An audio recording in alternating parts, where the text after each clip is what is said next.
हम आपका स्वागत करते हैं नारी सशक्तिकरण के उत्सव इस कवि सम्मेलन में।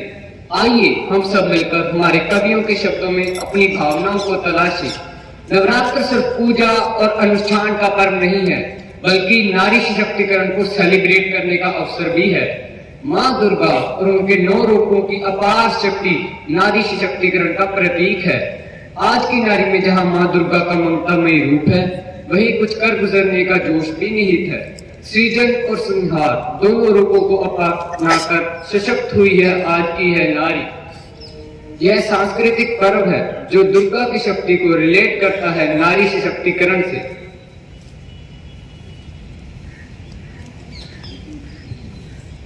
आज हमारे बीच हैं जाने माने कवि और कवित्री जो अपनी कविता के माध्यम से आज नारी के जज्बे का गुणगान कर रही हैं। आदि शक्ति है माँ दुर्गा। इनके 3 गुण हैं, सृजन, पालन और संहार। कभी वह सृजन करती है तो कभी अपनी शक्ति को जागृत कर महिषासुर जैसे दानवों का संहार करती है। तो आइए शुरू करते हैं आज का कवि सम्मेलन। प्रस्तुत है कवि आर्य।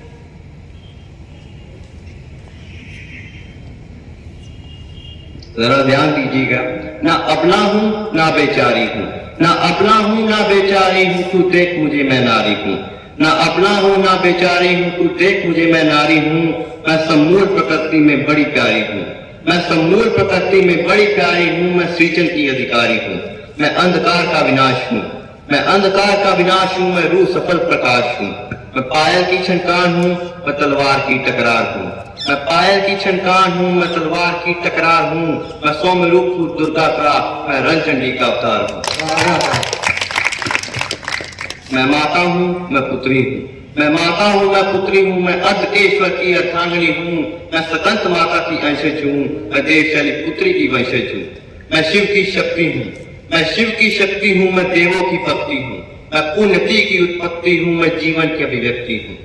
मैं पुण्यति की उत्पत्ति हूँ, मैं जीवन की अभिव्यक्ति हूँ। मैं विध्वंस की प्रभारी हूँ, मैं ज्वलंत रूप में नारी हूँ। ना अबला हूँ ना बेचारी हूँ, तू देख मुझे मैं नारी हूँ, तू देख मुझे मैं नारी हूँ। आज की नारी देवी दुर्गा के इन्हीं रूपों को साक्षात तौर पर निभा रही है। वह सृजन करती है, माँ की जिम्मेदारियां निभाती है और जो कुछ करने की ठान लेती है तो करके ही मानती है। आइए कवित्री स्नेहा, क्या विचार हैं आपके? जरा गौर करिएगा। अखंड ज्योति दीप्त सी जलेंगी बेटियां, समय के साथ साथ फिर चलेंगी बेटियां। आएंगे चमक उन पे कुंदन के सरीखे, खुद को तपा तपा के जब गलेंगी बेटियां। रण छिड़ चुका है, युद्ध का ऐलान हो चुका, माथे पे भस्म भूत खुद मलेंगी बेटियां। प्रचंड मुंड खंड नीरिपु विनाशकारिणी मकालिके के रूप में ढलेंगी बेटियां। रण छिड़ चुका है, युद्ध का ऐलान हो चुका, माथे पे भस्म भूत खुद मलेंगी बेटियां। जिस जहां को उसने सदियों से सवारा, जिस जहां को उसने सदियों से सवारा, उस अंजुमन में फूलेंगी फलेंगी बेटियां। रण छिड़ चुका है, युद्ध का ऐलान हो चुका, माथे पे भस्म भूत खुद मलेंगी बेटियां। प्रचंड मुंड खंड नीरिपु विनाशकारिणी मकालिके के रूप में ढलेंगी बेटियां। रण छिड़ चुका है, युद्ध का ऐलान हो चुका, माथे पे भस्म भूत खुद मलेंगी बेटियां। रण छिड़ चुका है, युद्ध का ऐलान हो चुका, माथे पे भस्म भूत अब मलेंगी बेटियां। अति उत्तम कवित्री स्नेहा, मैं आपके विचारों से सहमत हूँ और इन्हीं विचारों को आगे बढ़ाते हुए मैं कुछ कहना चाहती हूँ कि सुनो द्रौपदी शस्त्र उठा लो, सुनो द्रौपदी शस्त्र उठा लो, अब ना गोविंद आएंगे। छोड़ो मेहंदी खड़क संभालो, खुद ही अपना चीर बचा लो। द्युत बिछाए बैठे शकुनी, द्युत बिछाए बैठे शकुनी, मस्तक सब बिक जाएंगे। सुनो द्रौपदी शस्त्र उठा लो, अब ना गोविंद आएंगे। कब तक आस लगाओगी तुम, कब तक आस लगाओगी तुम बिके हुए अखबारों से? कैसी रक्षा मांग रही हो दुशासन दरबारों से? स्वयं जो लज्जाहीन पड़े हैं, स्वयं जो लज्जाहीन पड़े हैं, वह क्या लाज बचाएंगे? सुनो द्रौपदी शस्त्र उठा लो, अब ना गोविंद आएंगे। कल तक केवल अंधा राजा, कल तक केवल अंधा राजा, अब गूंगा बहरा भी है। होठ सिलमिए है जनता के, कानों पर पहरा भी है। तुम ही कहो ये अश्रु तुम्हारे, तुम ही कहो ये अश्रु तुम्हारे, किसको क्या समझाएंगे। सुनो द्रौपदी शस्त्र उठा लो, अब ना गोविंद आएंगे। यह समाज की सच्चाई है जिसको आपने सशक्त शब्दों में बयान किया है। एक बार जोरदार तालियां हो जाए इनके लिए। सुनो द्रौपदी शस्त्र उठा लो, अब ना गोविंद आएंगे। मैं आपकी बात से पूरी तरह सहमत हूँ कवित्री कनिष्का, परंतु असंख्य शक्तियां होने के बावजूद भी समाज में नारी को अबला ही समझा जाता है। सही कहा, लेकिन किसी भी राष्ट्र का विकास तब तक नहीं हो सकता जब तक उस देश की महिलाएं पुरुषों के साथ कंधे से कंधा मिलाकर नहीं चलती हैं। आज की इस नारी की शक्तियां असीम हैं और उसने इस काबिलियत को पहचान भी लिया है। आज नारी का निर्बल नहीं सबल पक्ष देखने को मिलता है। वह सहनशील है, वह मजबूत है, वह किसी के दबाव में नहीं है। यहाँ तक कि अंतरिक्ष से लेकर राजनीति तक वह सभी क्षेत्रों में अपनी काबिलियत आजमा रही है। सही कहा आपने कवि भरत। अब अपनी कविता से अभिव्यक्त कर रही है अपने भाव कवित्री अश्विनी।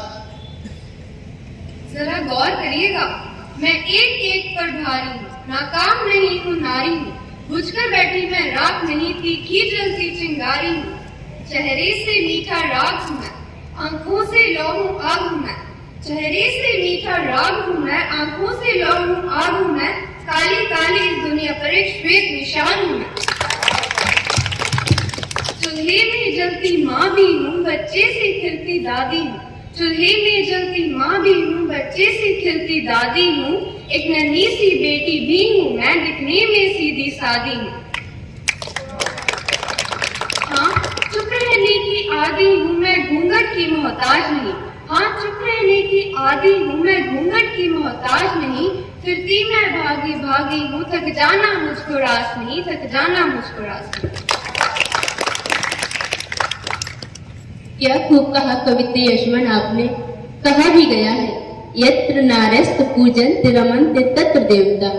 जहाँ पर नारी का आदर होता है और उसकी अपेक्षा की पूर्ति होती है, उस स्थान समाज तथा परिवार आगे ही आगे बढ़ता रहता है। ठीक इसी प्रकार जहाँ पर आस्ती कर्मठ नारी बसती है, वहाँ पर देवता का वास होता है। नारी सशक्तिकरण के इसी रूप को दुर्गा पूजा के रूप में मनाने की बात कहती है। मुझे लगता है आज की नारियों में कुछ करने की अभूतपूर्व क्षमता है, तभी तो यह सभी रुकावटों से पार पाने में सक्षम है। क्या खूब विचार है आपके कवि भरत। आपके इन्हीं विचारों को आगे बढ़ाते हुए मैं कुछ कहना चाहूंगी। हे बहनी व्यर्थ के आलाप गाना छोड़ दे, हे बहनी व्यर्थ के आलाप गाना छोड़ दे, और वेदना के फिर वही सताप गाना छोड़ दे, और कंठ में घर चेतना के स्वर जगा तो अलग, वरदान गाहे रागनी अभिशाप गाना छोड़ दे। पर क्यों? तू वह शक्ति का स्वर है जिसमें सृष्टि रचने की ताकत है। तू परशुराम की भी जननी, जगपालक की भी पालक है। तू रास उचैया जगत खवैया कृष्ण कन्हैया की माता। तू खप्पर वाली का खप्पर जो कभी नहीं है भर पाता। तो साहस शौर्य समर्पण को अपने जीवन का आधार बना, अरे धार रूप चंडी का तू शस्त्रों को श्रृंगार बना, शस्त्रों को श्रृंगार बना। खूब कहा कवित्री अंतरा आपने। सर्व मंगल मांगल्ये शिवे सर्वार्थ साधिके शरण्ये त्र्यंबके गौरी नारायणे नमस्ते। इस श्लोक के साथ जब देवी दुर्गा की आराधना शुरू होती है तो नारी शक्ति का एहसास होता है, उस शक्ति का जिसकी बदौलत समाज में परिवर्तन आया है। क्या आपको लगता है समय के साथ समाज का नारी के प्रति नजरिया बदला है? हाँ, बिल्कुल। युग बदला है, काल बदला है, यहाँ तक कि लोगों की सोच भी बदली है। बदलाव तो साफ साफ नजर आ रहा है। बोर्ड रूम में महिलाएं हैं, सशस्त्र सेनाओं में भी इनकी तादाद बढ़ रही है। टॉप ऑफिशियल्स भी कुछ कम नहीं है। खेलों में गांव-गांव से लड़कियां आ रही हैं। मुझे लगता है इन लड़कियों में कुछ करने का जज्बा है, तभी तो ऐसे सभी रुकावटों से दूर से ही आगे बढ़ रही हैं। सशक्त नारी को सबसे पहले लोग क्या कहेंगे सोच से बाहर आना होगा। इस पर मैं कुछ पंक्तियां प्रस्तुत करने जा रही हूँ, सुनिएगा जरा। कुछ रीत जगत की ऐसी है, हर एक सुबह की शाम हुई, तू कौन है, तेरा नाम है क्या, सीता भी यहाँ बदनाम हुई। फिर क्यों जगत की बातों से भीग गए तेरे नैना, कुछ तो लोग कहेंगे, लोगों का तो काम है कहना, लोगों का तो काम है कहना। स्त्री ने आज अपने अंदर महाशक्ति जगाई है। शक्ति के अनेक रूप हैं, हजारों हाथ हैं। यह शक्ति नहीं महाशक्ति है। इसी महाशक्ति को आज की स्त्री ने पा लिया है।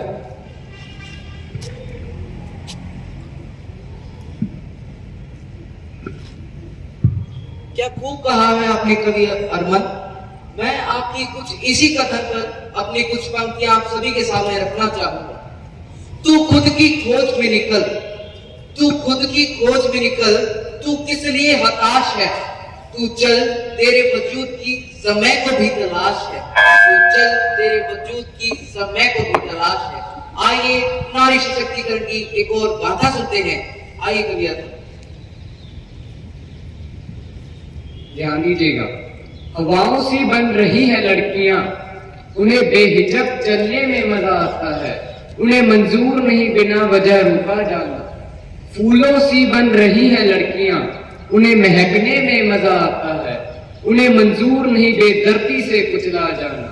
परिंदों सी बन रही है लड़कियां, उन्हें बेखौफ होकर उड़ने में मजा आता है, उन्हें मंजूर नहीं उनके परों का काटा जाना। पहाड़ों सी बन रही है लड़कियां, उन्हें सर उठाकर जीने में मजा आता है, उन्हें मंजूर नहीं सर झुकाकर जीना, उन्हें मंजूर नहीं सर झुकाकर जीना। सूरज सी बन रही है लड़कियां, उन्हें चमकने में मजा आता है, उन्हें मंजूर नहीं पर्दों के नीचे ढककर रहना, उन्हें मंजूर नहीं पर्दों के नीचे ढककर रहना। कवि अरमन, क्या खूब कहा है आपने। उसके पास वह बुराई से जूझने की शक्ति है, वह काली रूप को भी पहचानती है और अपनी शक्ति को भी, इसीलिए उसने सफलता के हर मुकाम को छुआ है। आया समय, उठो तुम नारी, युग निर्माण तुम्हें करना है। आजादी की खुदी नींव में तुम्हें प्रगति पत्थर करना है। ध्यान दीजिएगा, हमारी कवित्री समाज की सोच पर क्या कटाक्ष कर रही है। कवित्री प्रवीण, जरा गौर कीजिएगा।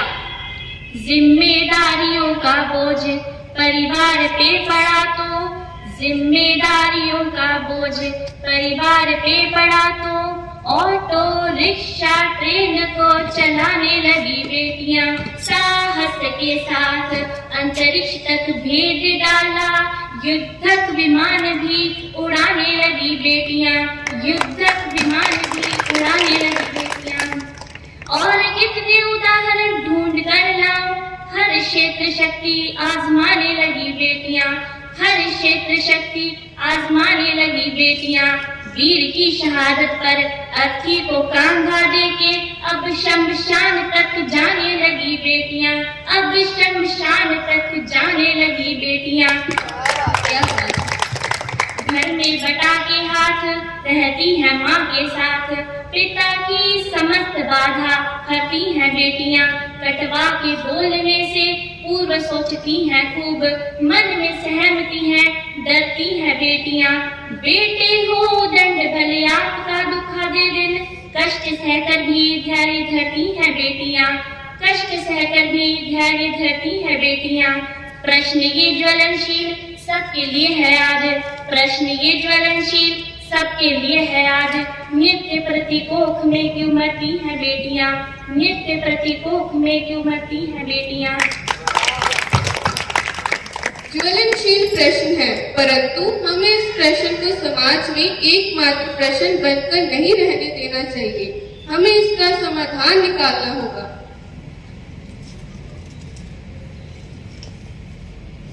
मैं नवरात्र को अपनी वास्तविक शक्ति के रियलाइजेशन का पर्व मानती हूँ। संघर्ष से डरती थी, आज लड़कियां माँ दुर्गा की तरह ही बुराई के सामने खड़ी हो रही हैं, अपनी शक्ति को जागृत कर रही हैं और बुराई से लड़ रही हैं। इनकी जीत को सेलिब्रेट करने का अवसर है नवरात्र। इस पर्व को प्रतीकात्मक नहीं वास्तविक बनाएं। धन्यवाद।